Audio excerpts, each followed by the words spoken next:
Okay, I'm recording now. Okay. Right, this is actually lecture 4 of our Ollie series, Energy and Economics. I'm Charles Hall, and we're going to talk about the Industrial Revolution and a few things that led up to that. And today, we're going to talk about exploration and colonization. And this is going to lead us to a good energy lecture on how the Earth works as a heat engine, the impacts of colonization, formation of fossil fuels, the exploitation of fossil fuels, coal in the Industrial Revolution, then oil, and the origin of the modern oil industry, which I bet you didn't know was Ontario. Okay, so our summary so far about humans and their relation to energy has focused on the evolution of humans physically and especially culturally, and how they used energy in the past, including some ways that we may not think in terms of energy. And fire was important because it allowed us to cook food and allowed us, therefore, to eat a lot more plants. And plants are hard for many organisms to digest because plants have cell walls. Animals do not have cell walls.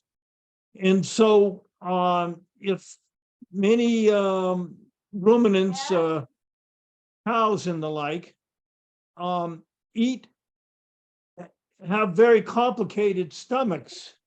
His birthday is 2/20. Terry, could you shut off your recording, please? Your mic.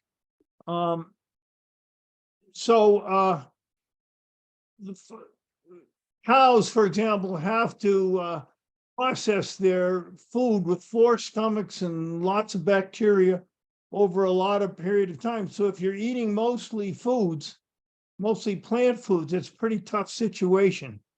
And so the evolution of fire use was really important as an energy source, expanding the food for humans. Many tools, spears, knives, and axes, are actually energy or force concentrating devices. We talked about the ability to puncture the skin of a tough animal, a tough skin of a maybe tough animal. And you can do that if you concentrate the force in a small area. And that's what you're doing every time you cut something with a knife, or cut a tree with an axe, if any of you are doing that anymore. You're taking your force and concentrating it on a small area that then allows you to do a whole lot more work. Now, humans, of course, had an increasing ability to exploit resources over time, but very few other animals or plants had that. They could only do it through genetic changes. And usually genetic changes meant if you could do one thing, for example, have greater burst speed, it was at the expense of something else. And just to give you an example, I was watching something on the news about marathons the other night, and most of the people that win marathons now are from Kenya, and even a very small area of Kenya, of East Africa. And I had once read an article about them saying that if you look at their shape of their legs, they have very thin lower legs. The muscles on their lower legs are actually quite small. And this allows them to run their legs back and forth for a long time and very efficiently. Now, these people are from East Africa, where it's open savanna. And this is purely speculative, but most of our fastest sprinters are from West Africa origin. I mean, either directly from Ghana or some area like that, or from their ancestors in some time in the past were from there. And they have big, thick, muscular thighs, lower legs, calves, completely different shaped than the people who run marathons. And they don't know, but one can imagine that living in a more heavily forested environment, sprinting was more important than the long distance running that we talked about from presumably our ancestors in East Africa. So certainly every little piece of who we are had to do with the environment in which we evolved and the circumstances that we faced in the past. I don't know if that's a good example, but it since we think a lot about who are the fastest humans, that's at least an interesting hypothesis as to what might be going on. Now, the evolution of agriculture, of course, was enormously important. We'll talk about that a little bit more today. And when you had energy surplus, it did not necessarily translate, except immediately, into a better life. It usually translated into more humans and more environmental impacts, and sometimes you didn't win at all, and simply because more of one's offspring survived, and there became more and more humans. But we'll take a look at that over long periods of times. And of course, humans expanded into originally into Europe and Asia, and then North America. Okay, so Leslie White was the first to say this, that human cultural evolution is about increasing energy surpluses. And Leslie White was a great sociologist, anthropologist, and his colleagues who were more interested in culture and not so much interested in the physical sciences tended to belittle what Leslie White said, which is, I think, unfortunate, because incidentally, he was spelled without an L in the name. So some people thought what he said was wonderful, and some people said he didn't give enough credit to human cultural evolution. So in my view, this is a never-ending discussion of which I remain in maybe the center of, to some degree, and of social sciences versus natural sciences. And we'll see how that plays out when we talk about economics in later lectures. Okay, so agriculture spread from the off this map to the east, from the Fertile Crescent, increasingly into Europe, and this just shows a lot of settlements where the red dots are, where they've taken a look at it. And how they study this is by the pollen. So where you have open nettles and grasses, it tends to be a more open environment, which implies in Europe, European influence. And the elms, pine, alders, and birch were presumably there before the land was cleared. I don't think it's a horrific slam dunk case, but that's at least claimed by the people who study this as the means of being able to tell when the human agriculture went through at various times. I don't see barley, for example, on that data set. But anyway, certainly agriculture spread, and this is an area before fertilizers. This is a famous painting by, let me see, Bruegel, and boy, it's a really very productive looking barley or wheat, whatever it is. And you can see the people are taking a lunch break, and one guy's zonked out, and they're cutting bread in the foreground that is presumably made with this barley or this wheat. I can't figure out what's in this is. It looks like somebody hiding. No, but they're cutting by hand, and you can see this is a very labor intensive process, and looks like there's a couple of partridges here, and there's a big wagon going to town with lots and lots of harvest. So this certainly looks like a very agriculturally productive situation. And here's another picture I have of made many hundreds of years ago of people undertaking very labor intensive agricultural processes.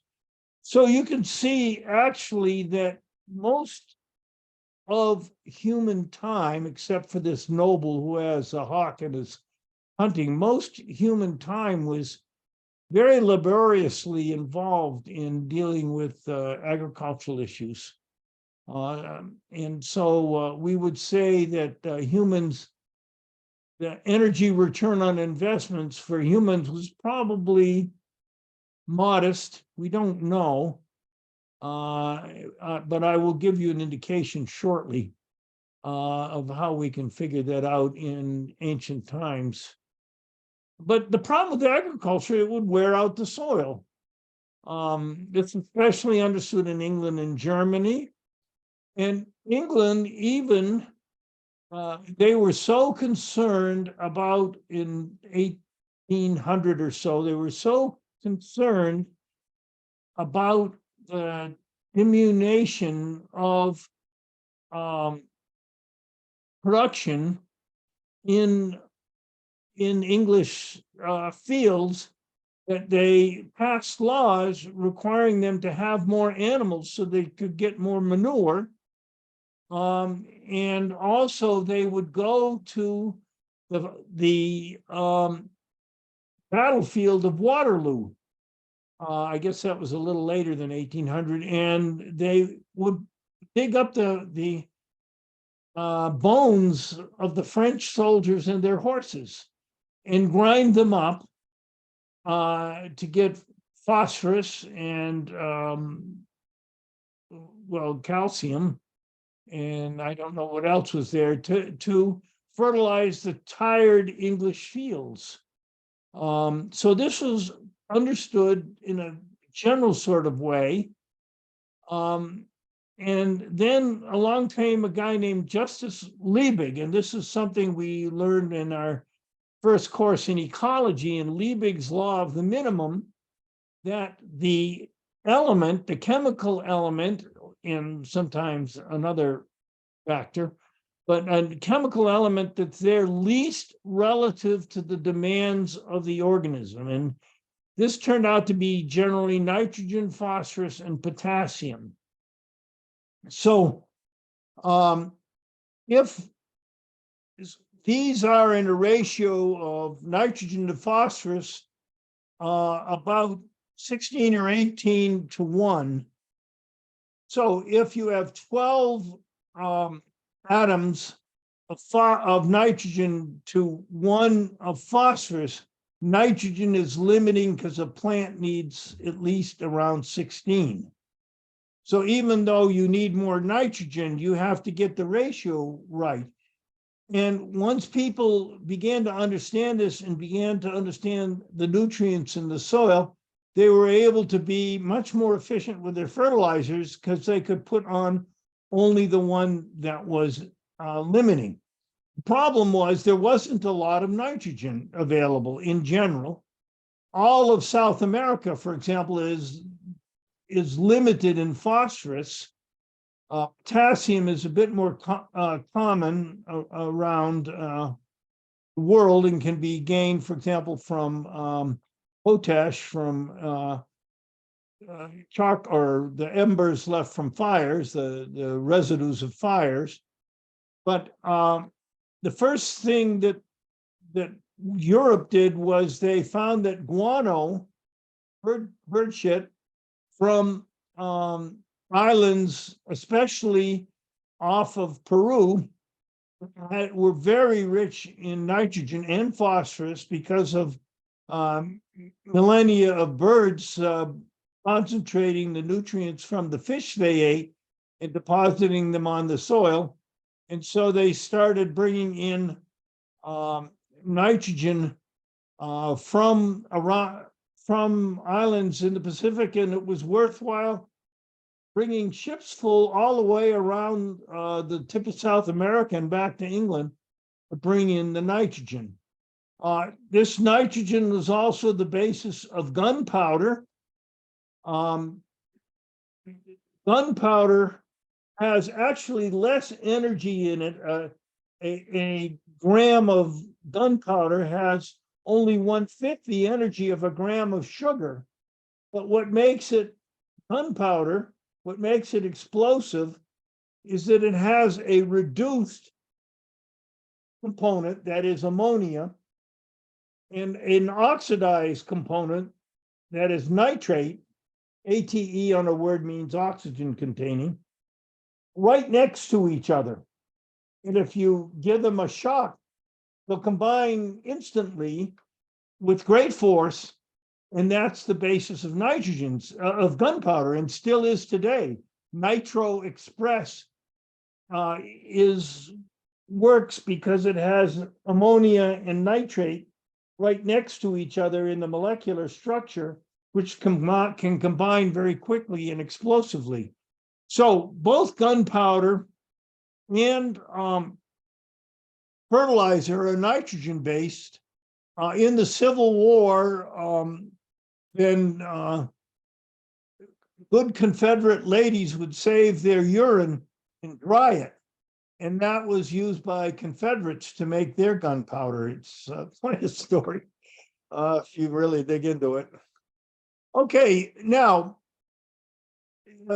there became, I'm skipping back a little bit in time, the time of exploration and colonization. People stayed pretty much where they'd been for 1,000 years or thousands of years until exploration began, and originally on land from Italy, Marco Polo going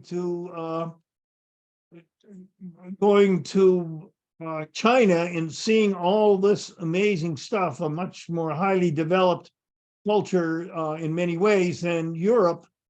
And Marco Polo talked about all our wonderful things, except that they did one terrible thing, which was they took their feces and put it into their agricultural soils, which he thought was despicable.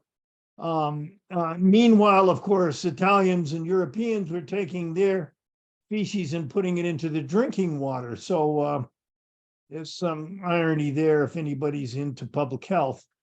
Now, Jared Diamond wrote a very influential and interesting book called Guns, Germs, and Steel, where he said an important thing is axis, AXIS, where species, and we talked about oxen and donkeys and so forth, could spread easily east and west in Eurasia because they could go, and because the temperature was relatively the same, and plants and animals could be brought back and forth. And certainly all kinds of plants and animals came from the original Fertile Crescent to Europe and to Asia, although Asia continued to be focused mostly on rice and Eurasia on barley and wheat. But anyway, this is the idea that it was a lot easier to move east and west. And there were lots of plants and lots of animals and lots of diseases and lots of people that moved east and west, including with various invasions, such as by Genghis Khan and so forth. So all people originally came out of Africa, presumably East Africa, spread around the world, and pretty much stayed put for 50,000 years, and then they started to move with Marco Polo, and I'm sure my rendition here is Eurocentric because that's what we have the most information about. Native Americans crossed into what's now Alaska when they could do it when the sea level was lower because the ocean water was tied up in ice age. So there was a lot more continental shelf at the time, and it was very easy for people from Asia to move into North America, and then all the way down to Tierra del Fuego, all the way throughout the Americas. Now, don't forget that the Danes and originally came to Iceland, to Greenland, and to North America, and left some signs, but they did not colonize. And so they pretty much went back and stayed back where they were. Okay, now what became really important in the mass migration of Europeans was Henry the Navigator from Portugal. And he created a school for navigation where many people, including, I think, Columbus, I'm not quite sure, learned the tricks of their trade. He never actually went on a voyage of exploration. That's not quite true. He went down the coast of Africa at one point, but he sponsored expeditions that went all the way down the western coast of Africa. And let's see, we'll take a look. And so from Portugal, these Portuguese explorers got to the Azores, and they began to go down the coast to the Cape Verde Islands and so forth. And this was a very, very difficult voyage because the winds, as I'll show you later, were blowing from the east to the west, and they had to tack into the wind to get around Africa. Now, when they got to Africa and they could get all the way over to India, it would be a very, very profitable voyage for them. And I had a good friend and colleague, David Pimentel. Maybe some of you have read some of his really good work. But he told me once that he was originally his family was Portuguese, and Pimentel meant pepper. So he assumed that his ancestors were involved in the spice trade, either getting the spices or selling them back in Europe. And so that people began to understand that by doing trade from other parts of the world, you could make a great deal of money. I understand that pepper and other such spices were really important before refrigeration, because very often your meat would be rotting, and you could use the spices to cover the bad smells and tastes of what we were doing. But for whatever reason, a ship full of pepper or other spices could make an enormous amount of money in the time. Now, what Portuguese figured out was the way to get around Africa was not to go into the wind and down along the coast, but to sail way out in the ocean, to go on a reach instead of attack.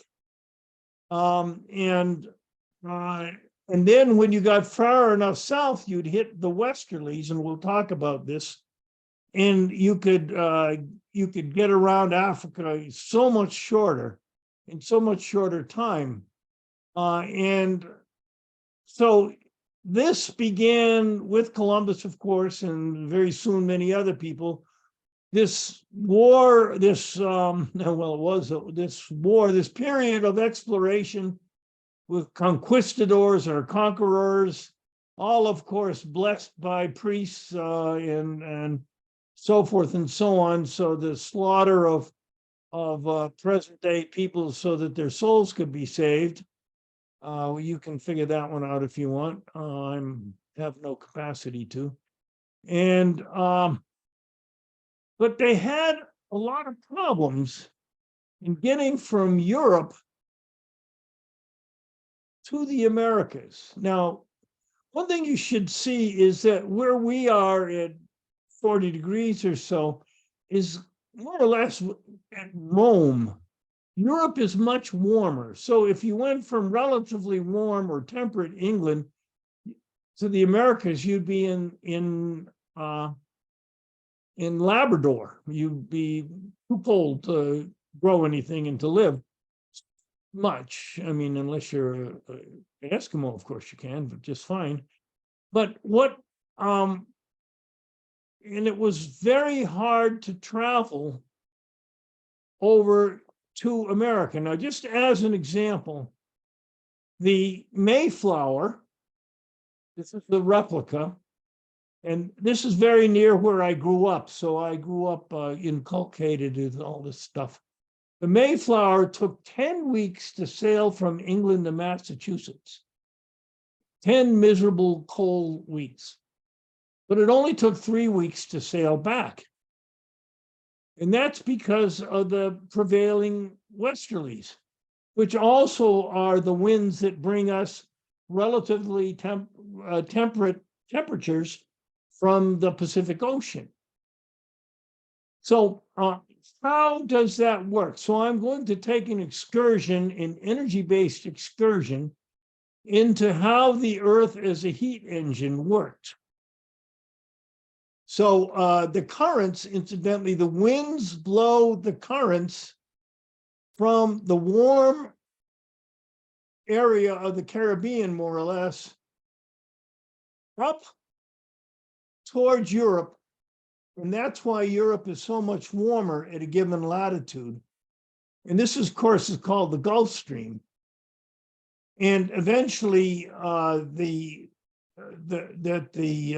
Spanish, Portuguese, and so forth would learn to go this way to the Americas, sail south to the Americas, and come back relatively northward. So they'd bring European goods to trade to the West Indies, pick up slaves, bring them either to North America, and then get another product in cotton or something and bring it up to Europe. So these very complicated sailing routes were all based on these wind and water patterns that allowed captains to sail their boats much more efficiently. Now, the guy who figured it out was this handsome dude, George Hadley. And he lived between 1685 and 1768, and he was an English lawyer and amateur meteorologist. Interesting, a lawyer figured this out. And the key is he understood that Earth was a giant heat engine. And we talked just very briefly about this earlier, but the photon flux density is highest on the equator. So you can see that yourself. You go out in the middle of a clear sunny day and hold your hand perpendicular to the sun, and your palm will not heat at all. Let's see if I can do it like, let's say the sun is that way. And then you move your hand progressively until it's perpendicular to the sun's rays, or more technically the photon flux of the sun, and you'll feel your hand warm up. And then you go back like this and your hand will cool down. So the density that the photons are intercepted on an area of land determines how warm that land will get.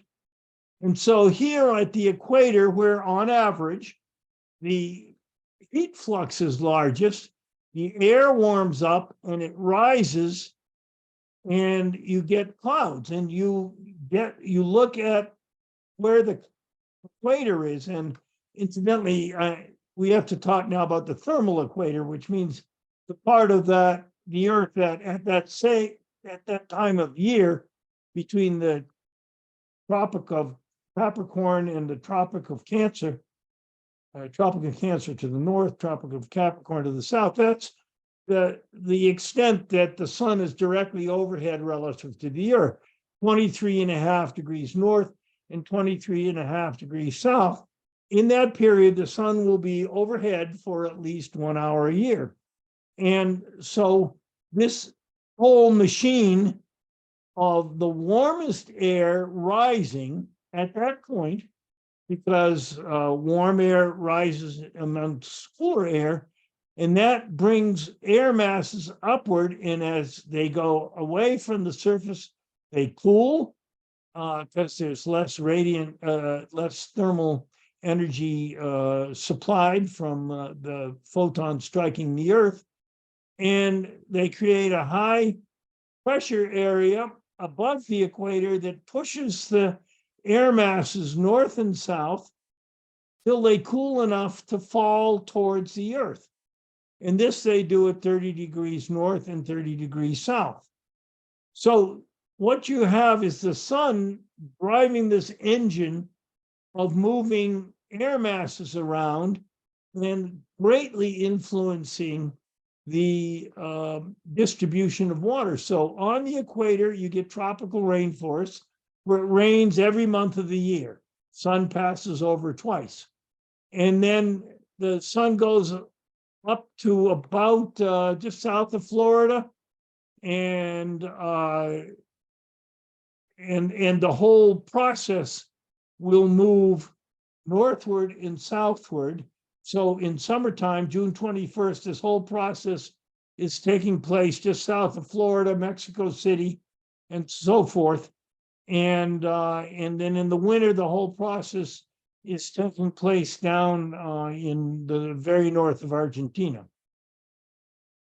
Okay, now it's not quite that simple, because these Hadley cells, which are very powerful, drive a secondary cell called the Ferrel cell. I don't know who Ferrel was.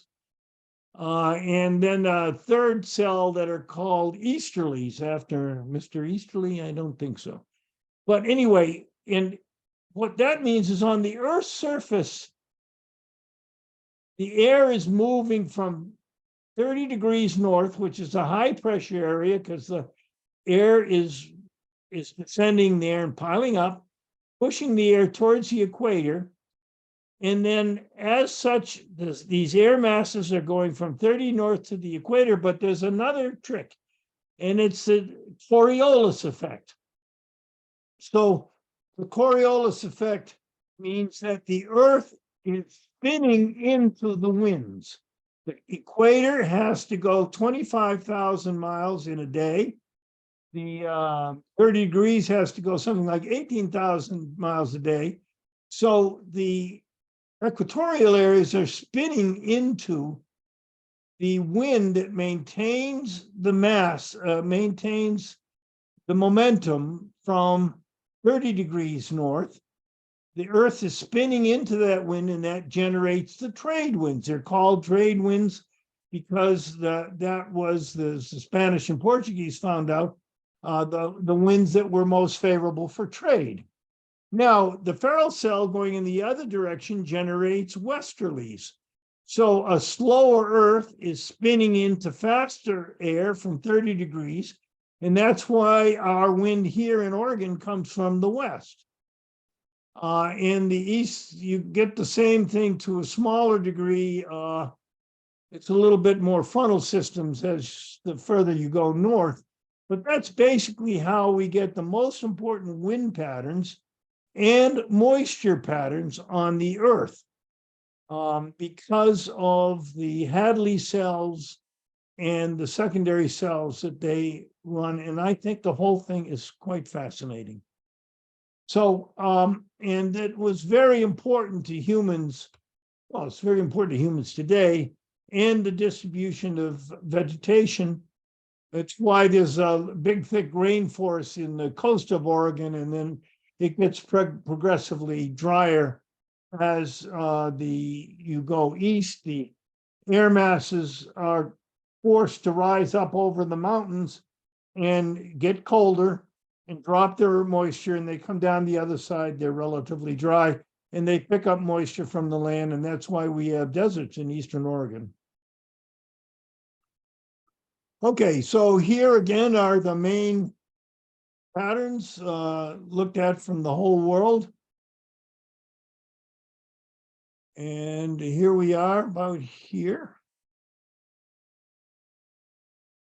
Okay, now with this movement of Europeans into an area already highly occupied by Asians or Native Americans, whatever you wish, you had a clash of cultures, and we know all of that story. And from the perspective of Jared Diamond and Guns, Germs, and Steel, well, the Native Americans are still trying to get their lands back. And this is a very contentious issue even today, locally in California and Oregon. But it was a very complicated thing. And you got to remember that for at least 3 centuries, the Native Americans basically dominated North America after the Europeans got here. You have to look at history from the perspective of different points in time. But clearly this was a clash of cultures, and there were just, in my opinion, terrible things done to Native Americans who were ecologically very well adapted to the environment in which they'd been living for thousands of years. And they did not have settlements. Some did, some didn't, but they tended to be nomadic and a nomadic lifestyle, and they lived probably quite well by probably much better than Europeans at the time, probably ate better anyway. And every European who was captured and raised by Native Americans, Thomas Jefferson wrote about this and other people did, wished to return to the native cultures. Every European and every Native American who was raised by Europeans wished to return also to the native cultures. So there's at least some evidence that that lifestyle was more fun or preferable or whatever, more amenable to humans. But Guns, Germs, and Steel, mostly the native folks were not immune to the diseases that the Europeans had been exposed to for a long time, where natural selection had selected for individuals that happened to have defenses against smallpox and other common diseases. So it was a lot of human misery was occasioned by the clash of cultures, and still the case, of course. In Central Mexico, for example, the number of people declined dramatically. From around 17 million, that's a guess, to a million. And likewise in this continent. The forests were cleared as an energy source. And a wonderful book is Perlin's Forest Journey, in which he indicates how important wood was in our past, charcoal and wood for regular heating. In fact, this year I heated my house with wood and cut it myself. every year of my adult life except one. And I understand now in Germany with the price of oil and gas going way up because of the conflicts and so forth. They're starting to burn a lot more wood in Germany too. So it's been a reliable fuel for humans for a long time. Of course, now there's a lot of emphasis to try to get the forest back to store carbon. And because once you cut the forest, you start depleting the soil and leading on. Here's the same place in Indiana, show the transformation of the landscape. We may drive through the Midwest now and think of it as all fields, but it was originally heavily wooded, often with oak trees. And there's any number of great literature, American literature about quote unquote taming the wilderness and so forth. Okay, now we're going to talk about the Industrial Revolution, and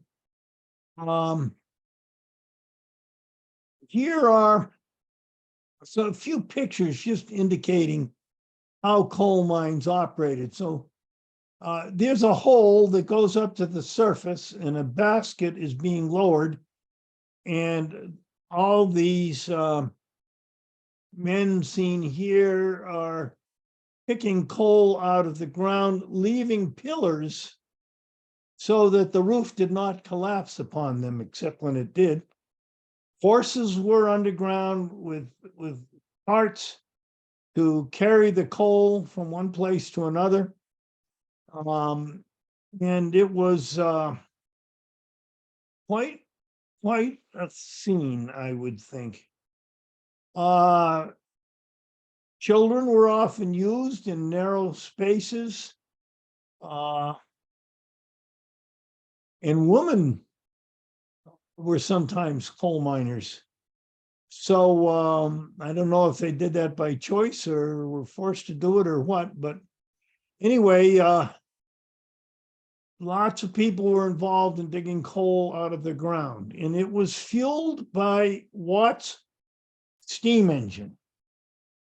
Now, the original steam engine was Newcomen, and it worked this way. You burn coal, make steam, and with a valve, this little green thing, let the steam into the piston and push the piston up, which lowered a bucket or of some sort down into the mine. And then you shut this valve and open the red valve, which let in cool air, which would condense the steam, and atmospheric pressure would push the piston down. This saved England's coal mines, which were flooding. I even read something this morning in doing a little research for all this, that water is now flooding in England's coal mine is at 59 degrees Fahrenheit, is warm enough to heat houses. So there's some people are pumping water out of the old coal mines and running it into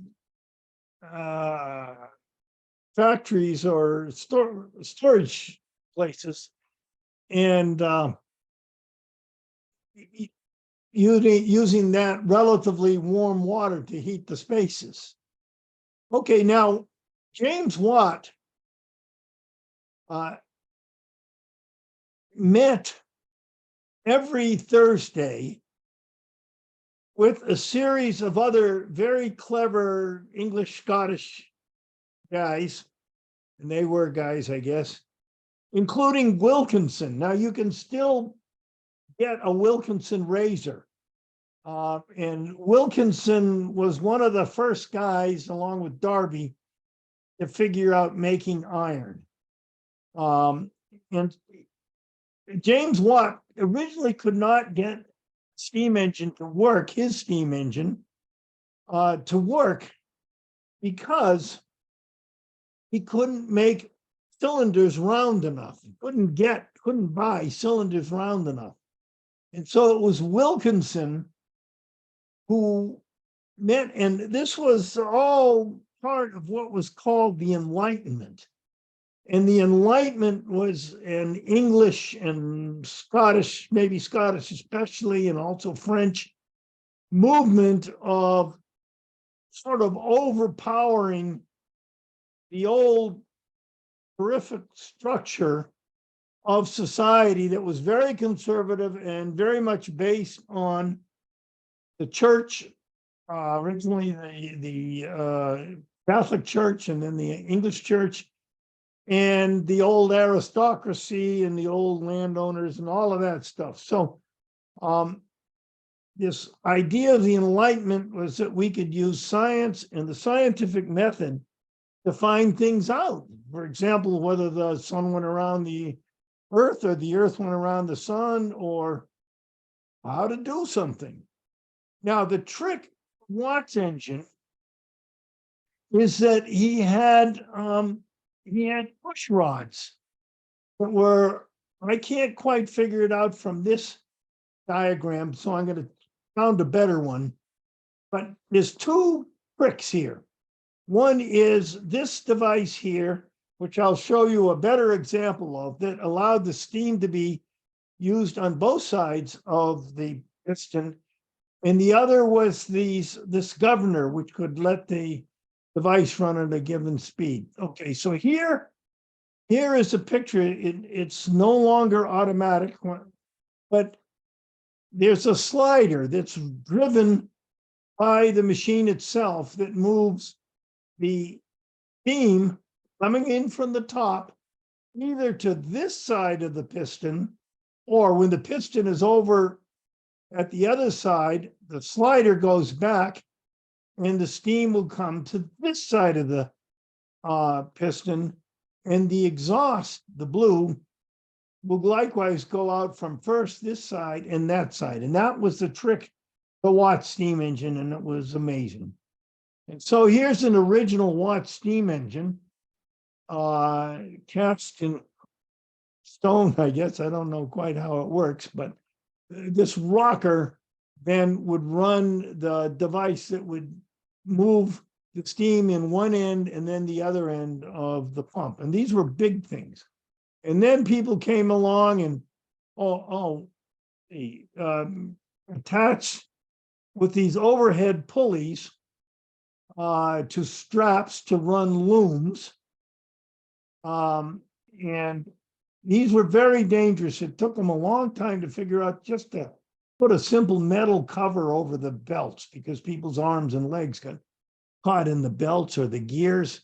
They were just horribly, look at these dresses right next to these spinning gears. These were terribly dangerous things. And of course, this drove demand for cotton. And so the British, the invention of the steam engine led to a great expansion of American slavery, and to transportation. It's an early steam engine. Horrific health and social conditions in the industrialized areas. That's supposedly quite a good book. I haven't read it. And you see this coal undermining much of England. And this leads us to William Stanley Jevons, who was an amazing guy. And he wrote a book in 1866 called The Coal Question, an inquiry concerning the progress of the nation and the probable exhaustion of our coal mines. And this will play into our next lecture very much. And he began to plot things and notice what exponential growth. And this exponential growth, he figured would happen here is coal. That the black is what he knew. But if it continued to grow, he projected that the English coal mines would last no more than 200 years. And this was an astonishing thing. So the relation of an exponentially increasing use with a exponential, if you don't know what that means, it means it doubles every X number of years. So it goes from 2, 4, 8, 16, and so forth. Not linear, but it will grow exponential, curved. I don't know how to do it on my camera here. And in fact, this is a graph of English wheat production. So he said it's going to be in 1856. He said it was going to last 200 years. So that'd be 2000. So he was a little bit shy. It didn't last quite 200 years. I suppose it's still there, but it was a pretty good projection. And then he also came up with Jevons paradox. He said, therefore, we must make our engines more efficient. But then his supporters, the financial supporters from the crown, said, go back and think about this some more. And so he found that some people had suggested, not as completely as he did, but had suggested we needed to make our engines more efficient. The Savory one was very inefficient because you had to keep heating and cooling the engine to make it work. And when they made steam engines more efficient, they became cheaper. And so people found more uses for them and the fuel consumption increased. This is Jevons paradox. Making machines more efficient does not save resources, and we see it again and again and again. So as we make our refrigerators more efficient, we make them bigger. And as we make our whole households more efficient at using energy, they become bigger. And this is Jevons paradox, and it is with us today. And that's one reason technology, it's very difficult to get technology to resolve our resource issues, which we will talk a lot more about. Okay, talk about oil. Here's petroleum production in just a few minutes. You have periods in the past, not very many, 100 and 150, 90 and 150 million years ago, where you had very great climate warming, global warming, lots and lots of algae, and the important thing was a lot of water bodies would stratify. If you dive down in the lake, you understand how the lakes, when the water is warm, you get a warm surface that doesn't mix with the colder, deeper layer. And when that happens, you get an anaerobic, and that's the key, anaerobic bottom water. And so the organic material, the plants and little animals, accumulate in the bottom. And this especially works where you have a rift occurring, as we have happening in East Africa now, but happened when Norway and Scotland separated and formed a rift. This is where the North Sea oil came from. And then all the organic material is down and buried in the bottom, and the rifts, and you have to have rains that fill in the rifts with sediments. And when you have these situations, then you form fossil fuels. And we're talking about oil and gas now. And so here's a water well up here. The oil and gas wells are much deeper. The oil tends to migrate because it's lighter than the rocks, and it's lighter than water. So it tends to go up until it runs into a trap. This is an anticline or a salt dome, or there are other traps that trap this oil. Probably 99% of all the oil ever formed has gone off into the atmosphere. The 1% that is captured in an oil field, you'll have water, oil, and then gas. And what you want to do is put your oil well down into the oil part, and the gas then will push the oil out. Now, as time goes on, you take out the oil, the pressure declines and you have to pump more and so forth. But this is basically how it works, and somewhere around 100 degrees centigrade is the perfect temperature to make oil. So the first oil well was not in Pennsylvania. The first modern oil well, the Chinese did it 4,000 years ago. But in not Pennsylvania, but in Ontario. And I had a friend that I met at one of the meetings who owned was a descendant of this guy back in the 1800s. And I actually have used this device. It's still there. He's on a platform. And you see the chain goes down to a drill head. And you jump up and down on this board, as I did, and you drill down, you punch down through the earth. And they did that in Ontario, and those oil fields are still producing. You'd make a tower sometimes with, you can see these old pictures, and this formed in 1861. Before Colonel Drake was Fairbank Oil. This is in Western Ontario. And he made a lot of money, built a mansion out of this early oil field. And you see it was quite an industry at one time.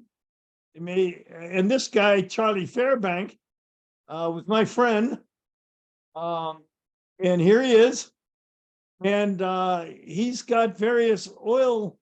You can see some pump jacks, grasshoppers, some very primitive ones back here. He's on one right here. And his hobby is making memories of the old oil fields out of iron. You see, and he's got links of iron that go from a central electric motor that run these pump jacks up and down. And you can go and you can look at the pipe coming out, and you'll see a little dribble of oil coming out. Well, it's not very much oil, but it's been doing it for a couple of 100 years. And it certainly makes a lot of money for enough for a comfortable life for my friend Charlie. And I'm sure he'd welcome you if you ever go visit Fairbank Oil. And here's another one of his metal guys that he's got commemorating his ancestors. Okay, pattern of use over time. You get enormously more energy as we develop more and more potent devices. And our economy, which is the dotted line, goes up with gray, coal, orange, oil, green, gas, and still a very little bit of other sources of energy, hydro fairly important. Over time, I'm born here in 1943, so there's been about an 8-fold increase in the use of energy in my lifetime, and I think that's pretty amazing. And this is true for Africa, although it started later, and Asia. There's another picture of Asia. Just to show you what this means, this is a 30 horsepower thresher harvester. And it takes 5 workers plus the stable boys, and then you got to grow the fuel for the horses and so forth. So that's 33 horsepower. And this is 200 horsepower. That has given us an enormous ability to do things, to do economic things. And nobody gives industrialization enough credit for what it has meant for our economy. In the past, very few people could be wealthy. This guy would be dependent upon the labor of thousands of others who would live in poverty. But it changed. The basis of wealth changed from land to factories. You can read it into Jane Austen's and others' novels. Supposedly wealth came from land owning because it was the land that was intercepting the energy, which was the sun. But when we started using fossil energy, it changed. Here's GDP per capita corrected for inflation. The average Englishman became enormously richer. That's corrected for inflation. And looking at it from the perspective of energy return on investment, which we'll talk about next time, from 1300 until 1750, about 2/3 this is for some reasons is an underestimate. Half to 2/3 of all the energy, of all the economic activity was used to get energy to run society. And then when coal came along, it dropped to about 25%, and then about 5% now. In other words, about half of all the economy that was operating was used to get energy to run the other half, you might say. And then with the coal revolution, it was 25% into 5% now. And as a consequence, we got enormously wealthy. Now, of course, we have very complicated ways for getting oil. The population grew. And a lot of our understanding of how energy runs our economies came from Howard Odum. And here's a natural ecosystem. And this is the flow of energy from sun to the various kinds of plants, to the herbivores, to the carnivores, to the crop carnivores. And with only about a 10% transfer from each food or trophic level to the next. So there's precious little to support things at the top. And you can think of early person living in the forest with all these different plants indicated by the first bullet-shaped symbols, and animals, and humans harvesting only a small part. But with agriculture, humans could get much more. See, this here, a natural person gets only about 0.4 kilocalories per square meter per year. But for an agricultural system, you can get 200 or so. In other words, 100 times or several hundred times more energy per square meter. And then you industrialize and it goes up from there. So this is just a view I like of an early town with crops and supplying the people living in a small community who might keep some herds and catch some fish too. A modern one, still needing crops and herds and fish from the sea, but all of which is running by fossil fuel, which allows a much greater concentration of humans because we greatly increase the flow of food to the humans. And I like this. This is a natural city, an oyster reef, that's subsidized by the tides. It brings in the food in plant cells to the city of oysters, clams, and so forth.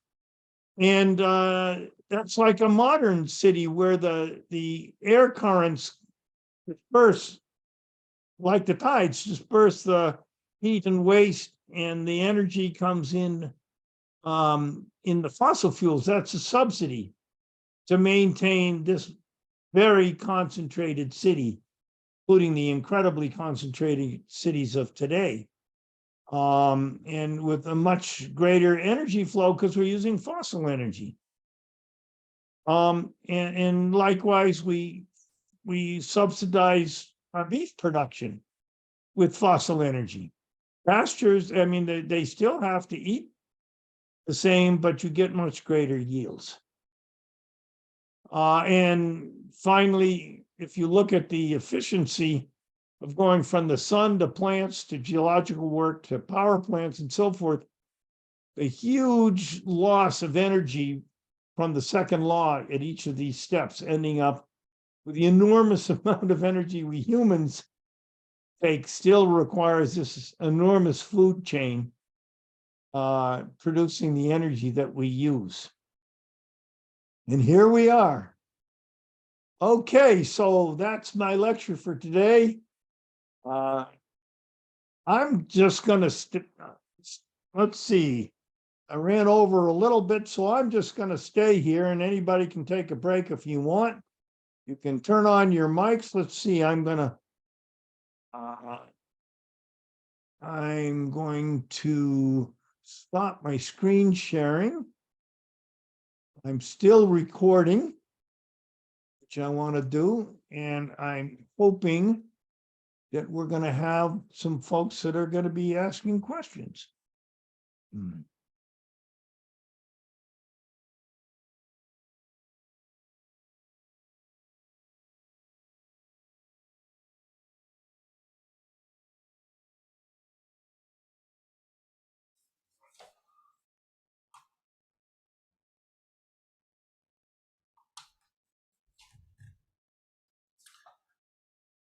So, Charlie, Yeah, so humans have been seeking to concentrate energy to put to their uses, to human uses, through all of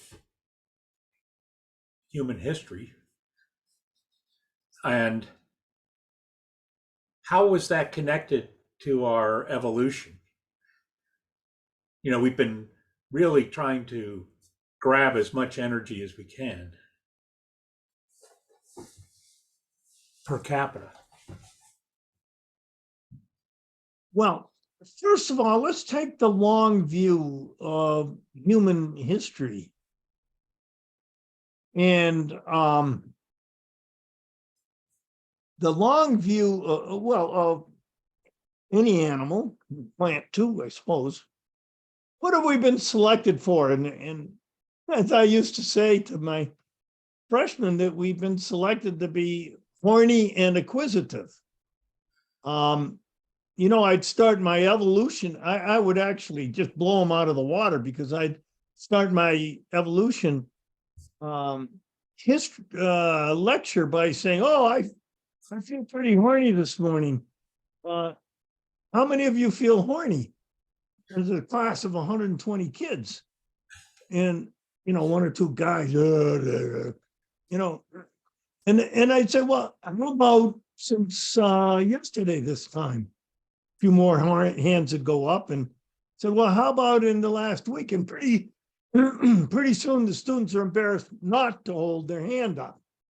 And you get most of the class agreeing that sometime in the last couple of weeks that they felt pretty horny. And I said, "Well, how come you feel horny?" And I'd get all kinds of answers. I'd certainly have their attention, by the way, because I probably have your attention now. And I said, "What do you call your ancestors that weren't horny?" Get a lot of interesting answers to. And I said, "Well, I'm not quite sure what to call them either, but I don't call them my ancestors." So get them to thinking about natural selection is not something that happened in the past with dinosaurs, but something that had a whole lot to do with what you were now. But I would say that our ancestors had been selected to be horny and acquisitive, and that's the root of our problem today, is that it's built into our basic genes that, until birth control at least, that we would have a lot of children and that we would have a lot of desire, because in general, men, speaking sexist for a minute here, men with were properties, birds that are property in my backyard. Birds that are property are more likely to mate than birds that are, and that's why they're singing and why they're proclaiming their territories. And so, guys go around with fancy watches. I don't, but guys go around with fancy watches and fancy cars and stuff. And they're just dealing with their genes that have set them up to be this way. But is natural selection occurring now? Well, it certainly is, but to a much greater, much smaller degree.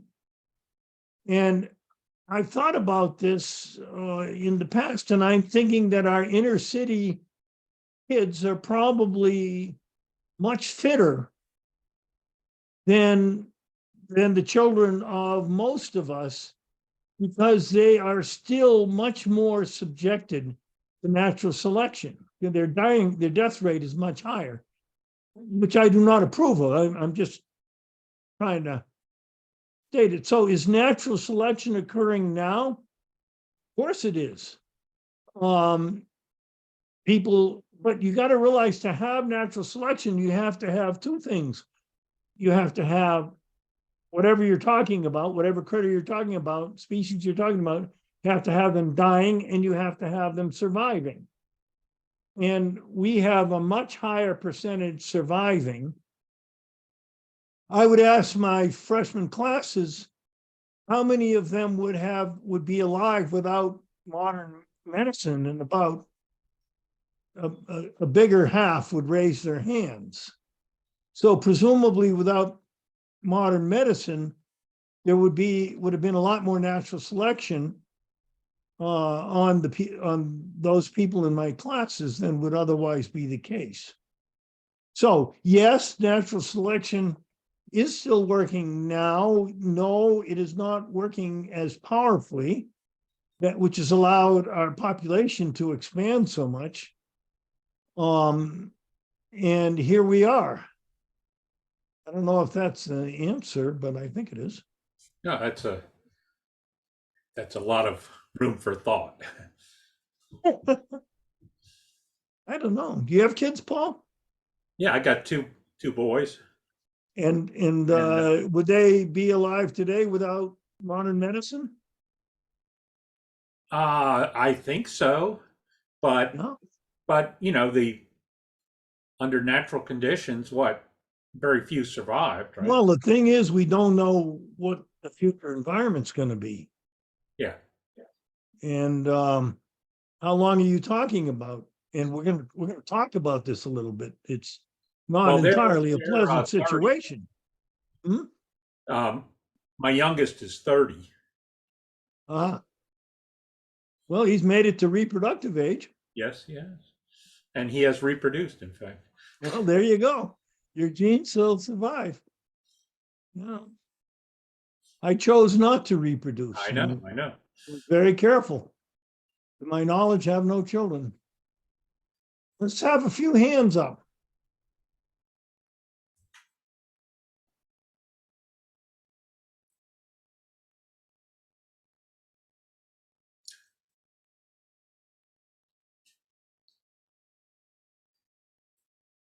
Cassie, you look like you might have a question. Well, I think it's more of a comments and compliments. I really enjoyed this class today. Thank you. Good. I wish that you also could have spent more time on several of the subjects at hand, and more time with each of the different pictures you showed, or graphs and so forth. And it was pretty interesting. Go back. About the women in their long dresses working in those around the looms. And I think if we all knew how dangerous it was to work in factories back, for several hundred years, actually. So yeah, there was just a lot of great slides and presentations today, and I just wish you could have spent longer on them. Well, we got great slides coming next week. Well, I'll stay tuned. Same bat time, same bat channel. I do want to say that I once read a book long time ago, 40 years ago or something, on where safety standards came from, workers' safety standards. And the whole thing of workers' compensation, I think the book was focused on workers' compensation.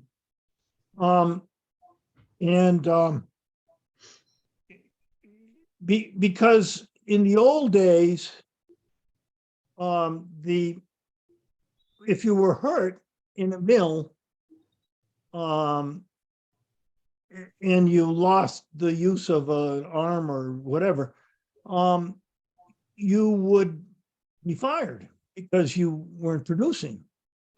And so not only did you lose your arm, you lost your means of income. And this was the first means by which workers organized to gain rights relative to industry. And the whole history, I'm going to take a look to see if I can possibly find that book. I probably cannot. But the whole question of workers' compensation was the first big strife between labor and capital. And, all, including today, all throughout history, there have been intellectuals who have argued that the workers should be paid only enough to support them. I'm trying to think of the original economists that concept goes back to, but that the minimum wages, you should pay your worker only the minimum possible, because that would make the whole process more efficient. And this whole idea of what's called Pareto efficiency in the economy, we're going to talk about that a little bit. An awful lot of what are considered to be laws of nature are, when you track them back, very self-serving of a particular class of people. And I was even reading something yesterday about how somebody trying to understand the conflict we have now in America as a class conflict. And it's not quite classical class conflict, but it is, I'm sure that, Marx, for example, would have something to say about this and to trying to understand it. And it seems to be inevitable. There was enormous resentment back in Jane Austen's time. And even you can detect it here and there in her novels, a resentment of people who thought themselves better because they had more money. And there was a general sense in English society that if you were wealthy, you were somehow a better person. But she actually paints many of her wealthy people as fools. And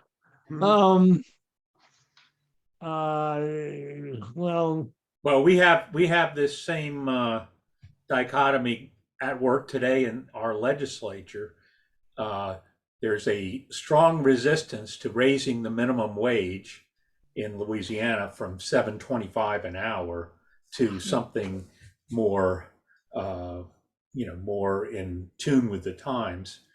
And we hear exactly the same arguments about you just want to pay them enough so they don't fall over in the street, but not enough that they lose all motivation to do something else, And you look at a herd of elk or a pack of wolves, and this dominance thing is very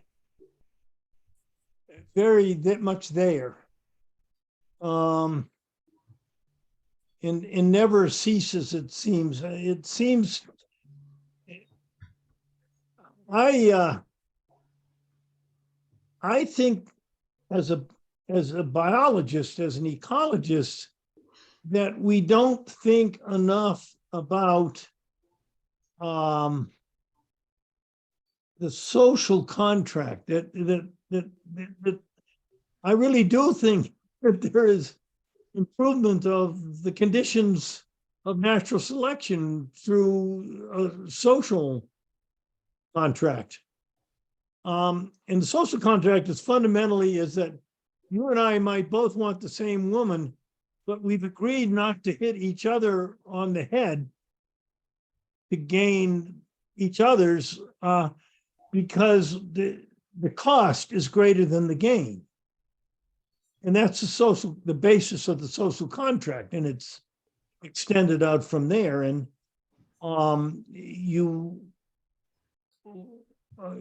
partly in preparation for this, I keep getting off tangents when I'm poking around and looking for the pictures of women with dresses and so forth in working in factories, that the origin of this country and what Paine's common sense, I guess Thomas Paine, whatever Paine's the early writings that led to a sense of human dignity and quality and all of this stuff. Where did this come from? And I think we have the possibility of manufacturing the society that we want. But definitely. Go ahead, Cassie. Just through the communications that they put out. You hear it long enough, people start to believe it. Well, I read a recent thing. I agree with you very much, Cassie. And it's a very but there's somebody who just lost their job today, which we can all say was because people want to hear the truth. One can say that.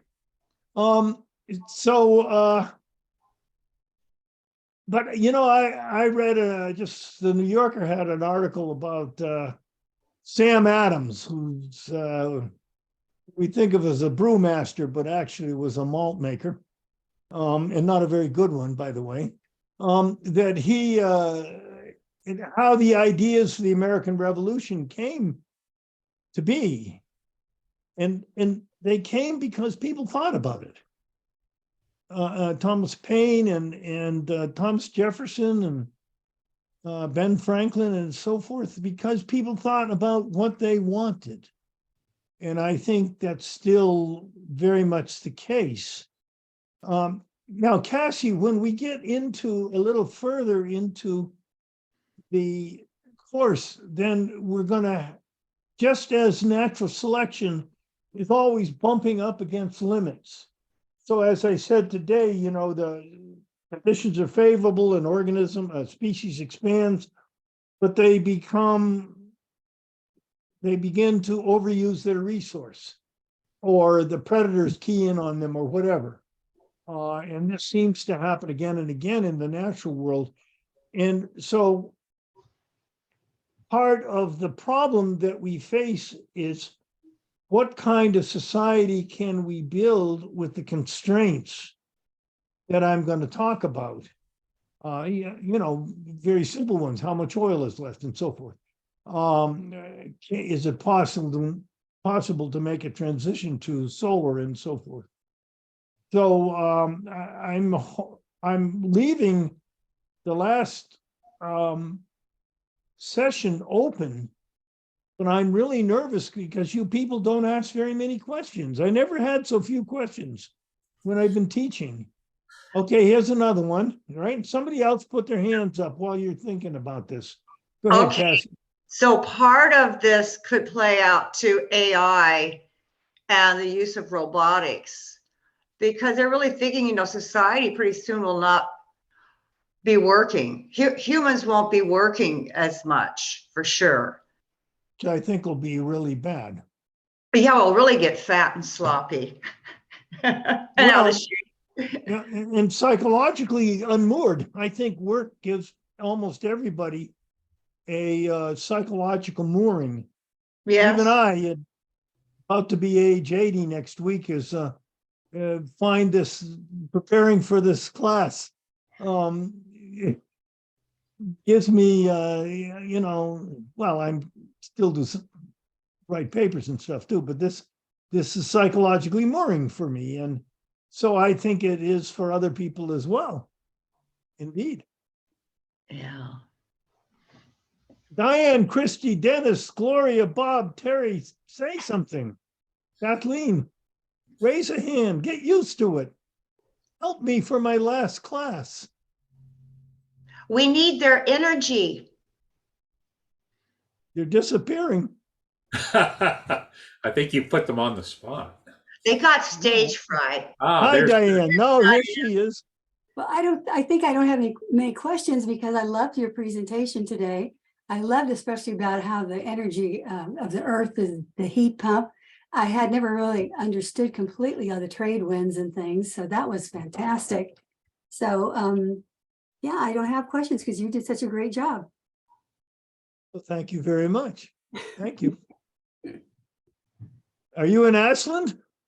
I'm in Talent now. Talent. Close enough. Yeah.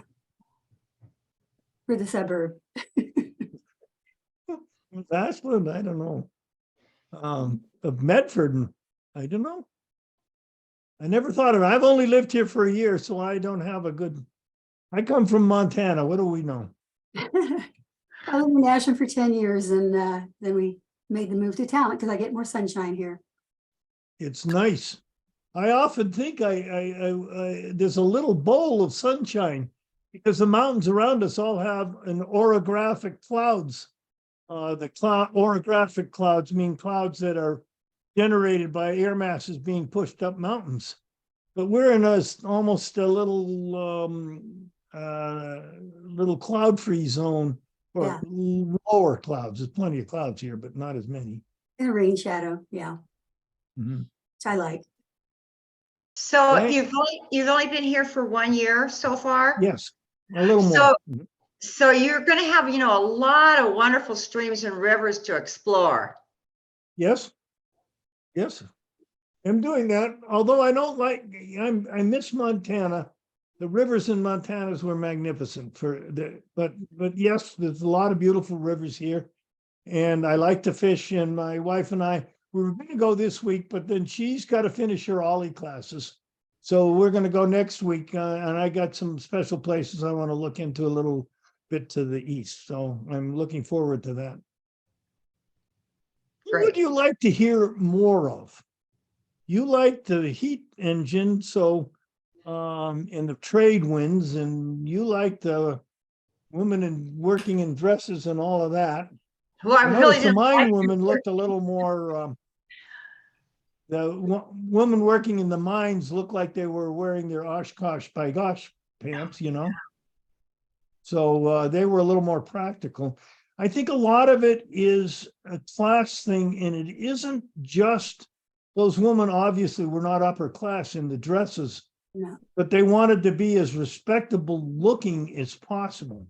And I Mhm. often think, since I spend very little time looking, well, I do take a shower in the mornings of my classes and put on one of my two good shirts. But, the people before were very conscious of looking the part and spent an enormous amount of time and energy, of course, on their clothes. And much of it is to differentiate themselves from other people. And I think America was much less class conscious, and it meant a whole lot. I mean, to me, it's been much more comfortable. But there exists in science our own snobbery system and so forth. I think it's part of human nature. I know that human nature, my everyday we look at the news, my wife is depressed by the continuation of human nature. And Cassie, going back to the first thing you said, misinformation and so on. And, it'd be good if we could really get to the heart of this, because I think it's very disconcerting to me how different I view the world from other people in Oregon, and the country more generally. So I don't know. Okay, last chance for, yes, Diane. I went several times to Romania taking medical equipment that had been no longer in use. I'm sorry, can you get a little closer to your microphone? Yeah. I think that's it. I went to Romania twice, taking medical equipment from that was no longer used at my hospital in Mountain View, California. And I didn't want to leave because there was just absolutely none of this, gee, I've got the biggest car or I make the most money. People had struggled so long and so hard there that they were really focused on helping each other. And I just loved it. I didn't want to come back to where everybody was being the one-upsmanship that we have here. You went to where? Romania. Romania. Ah. So I repaired medical equipment, so that was my job. And so it was a very rewarding thing I was able to do there. Wow. Well, I think there are lots and lots of that. I got my eye on you. There's lots and lots of manufactured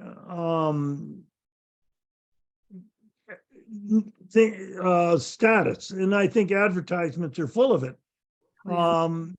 And I guess in Romania, we can understand a lot of really nice people in Romania that are closely related to Italians, a little bit of an Italian bit to their culture. Although Italy is certainly full of class and all that stuff. Yeah. All I can say is yes, and I've worked in 30 different countries, and most of them are less status oriented than the United States. Yes. Ted. That's slightly off topic, but since you mentioned it, as a Montanan, what's your view of the television series Yellowstone? Oh, first of all, Good I for love Montana, dances. bad for Montana. I love Dances with Wolves way back, so I thought I'd like it. And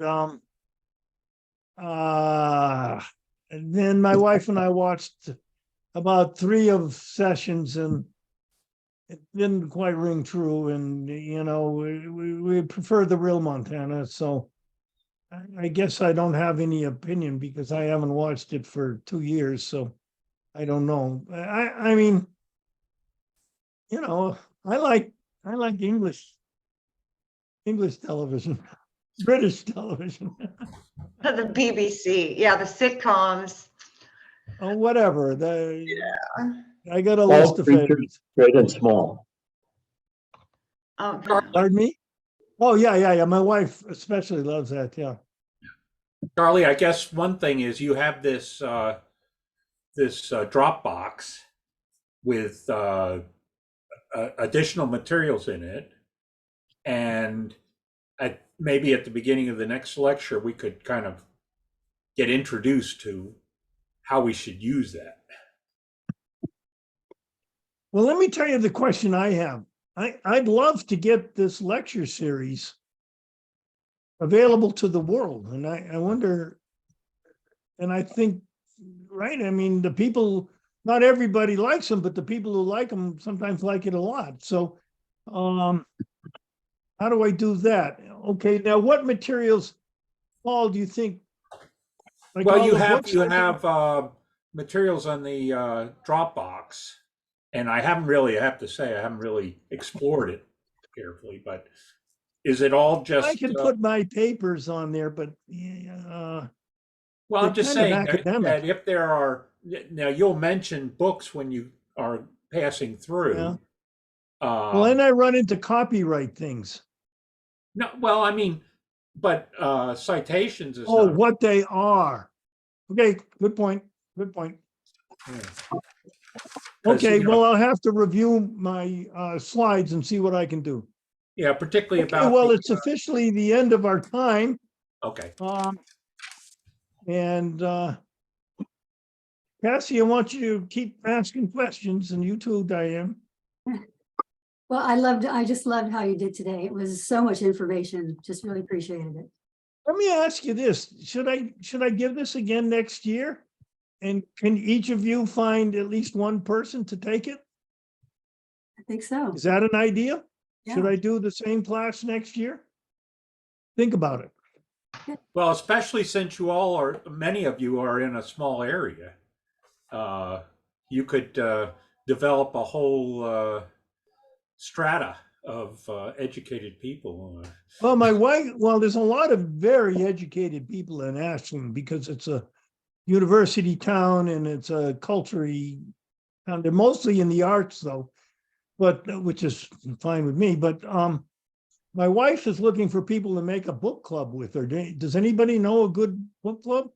And another thing I'm looking for is we met two Swedish American women with a white Labrador puppy, just almost becoming a dog.